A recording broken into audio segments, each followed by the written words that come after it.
Cyber city Gurugram के कालियावास गांव में उस समय हड़कंप मच गया जब एक स्पेक्टिकल कोबरा प्रजाति का जहरीला सांप महिलाओं के कपड़ों के शोरूम में घुस गया। आनंद फानंद में शोरूम के मालिक ने शोरूम को बंद कर सांप होने की सूचना वाइल्ड लाइफ एक्सपर्ट अनिल गंडास को दी, जो कि इस तरह के जीव जंतुओं को रेस्क्यू करने का काम करते हैं। दरअसल घटना सुबह 9 बजे की है, जब कालियावास गांव में शोरूम महिला मालिक ने रोजाना की तरह शोरूम खोला और दराज में सफाई करने लगी तो अचानक उनकी नजर दराज में फन फैलाए एक काले रंग के सांप पर पड़ी, जिसकी वजह से महिला घबराती हुई शोरूम से बाहर भागी और आसपास के लोगों को इस बारे में बताया। तभी पड़ोस के व्यक्ति ने अनिल गंडास को फोन करके इसकी जानकारी दी और कुछ ही देर में वो सांप को रेस्क्यू करने पहुंच गए। अनिल गंडास की माने तो ये स्पेक्टिकल कोबरा प्रजाति का सांप है, जो कि भारत के सबसे जहरीले सांपों की गिनती में आता है। ये कोबरा अपने शिकार को महज कुछ ही घंटों में मौत के घाट उतार देता है।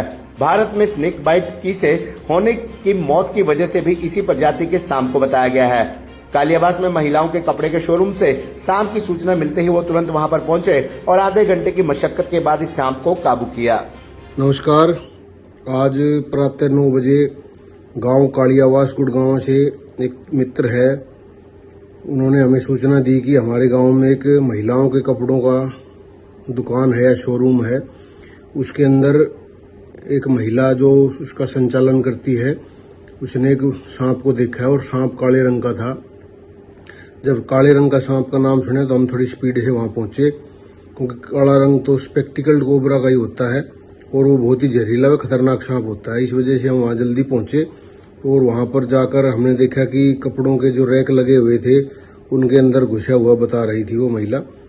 और हमने जैसे जैसे उनको हटाना शुरू किया तो थोड़ी मशक्कत के बाद ही हमें सांप दिखाई दे गया, जो कि एक स्पेक्टिकल कोबरा था।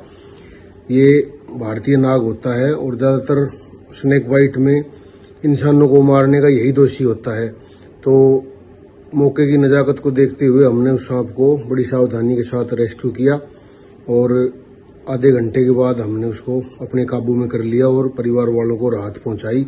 इससे बहुत बड़ा हादसा हो सकता था, क्योंकि जमीन पर बैठना होता था। महिला, मैंने देखा कि बैठने की व्यवस्था नहीं थी और जमीन पर बैठकर ही वो अपने ग्राहकों से डील करती थी और महिलाएं ही गांव की उनसे कपड़े खरीदती थी।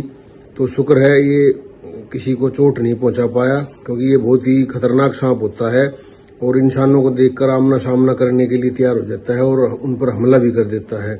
तो हमने उसको बड़ी सावधानी से अपने काबू में कर लिया और ये शुक्र रहा कि किसी को कुछ चोट नहीं पहुंची। और उस सांप के बारे में हमने परिवार को बताया और सावधान किया।